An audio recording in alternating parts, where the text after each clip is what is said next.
because we do have a lot of Protestant viewers. Okay. And I love them and welcome them. And I kind of cringe when I think of the way I used to overplay how unified we were before the Francis pontificate.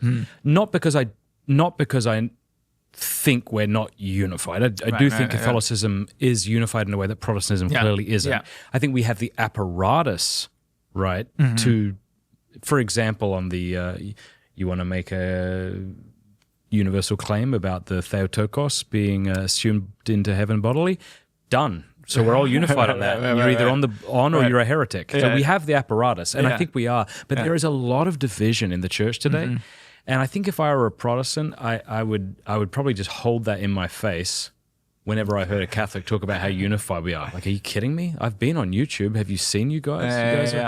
What's your have you thought about this much? And I have thought about it. Talk about it. What's your wisdom? Give us some I don't know help. if I have wisdom, thoughts that will get rolling probably the more I talk about it. I mean, there's certainly, and even to complicate it a little more, like at one point I thought, you can go to some parishes and you'll have different types of music, but then sometimes through these ways that are not the hierarchy, like it's amazing how many places in the world you'll go and hear Hillsong music, actually, right, from Australia. Like that's, it's all over the world in evangelical churches with different theological commitments. One thing I would say about Catholicism is a lot more of our beliefs are out in the open, even when we disagree with each other. Like we know, and there's a reference point. I'll say that. Like we have a catechism. Like someone may dissent from it. There are lines. There are lines. And we're not in agreement 100% on everything. And sometimes that's okay. Sometimes there are certain areas of theology where there can be legitimate disagreement. Sometimes I would say, okay, actually that's a line. The church put that line there for a reason, right? We need to stay within that. Hallow is the #1 prayer app. Why haven't you got it yet? Download it right now. Go to hallow.com/Matt Fradd. But we keep communion, we value communion. Whereas in a Protestant context, sometimes you're not even having the same conversation. I see. Like you talk to, and that it's amazing. Like some things, what unites Protestants, what's interesting, are like parachurch organizations, and then it's kind of like marketing, like that. Like okay, like a CD or a book that gets very popular. That will connect people more than a specific pastor. But sometimes you talk to different evangelical Protestants, and it's almost like a siloed thing where they think this pastor is like super famous. Okay, and in their world, it is. But then you talk to someone else who's also a very committed evangelical. They've never heard of him.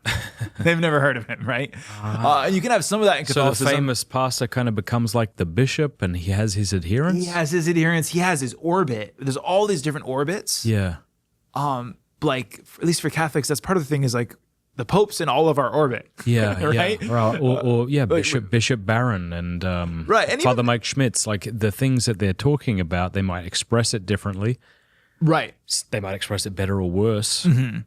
Yeah, and let me say this, like even, like let's say like on a natural level, Bishop Barron and Father Mike Schmitz have their orbit, like people listen to them. But like I can easily go, to any place on the globe and talk to a Catholic, and they've never heard of either of them. Right? If I'm living in like a certain Catholic culture in the United States, I think everyone's heard of both of them. But even in the United States, I'm sure you can show up at some parish, and they've never heard of either of them.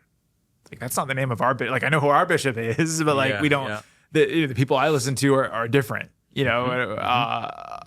Okay, that's fine. But there's that reference point that in the same diocese, the same bishop's name gets said at every Eucharistic prayer, and the Holy Father's name gets said at every Eucharistic prayer. There's something valuable in that. There's really at least a reference point. I love that. That is lacking. And because keep going. So it's lacking in Protestantism, and even a common terms of discussion, a common vocabulary, which has become more difficult in the modern era. But we still have, I think, terms for a discussion together, where sometimes in the Protestant world they're not having the same conversation. Is that right? Yeah. So, look at me in the eyeballs. This is the last month you can get this Pints with Aquinas beer stein for free. Just this month, the last month, April. So go over to mattfradd.locals.com. When you become an annual supporter, you'll get a bunch of free things in return, and we'll send you this, but it runs out at the end of the month. You won't be able to get it next month. So please become a supporter today, mattfradd.locals.com.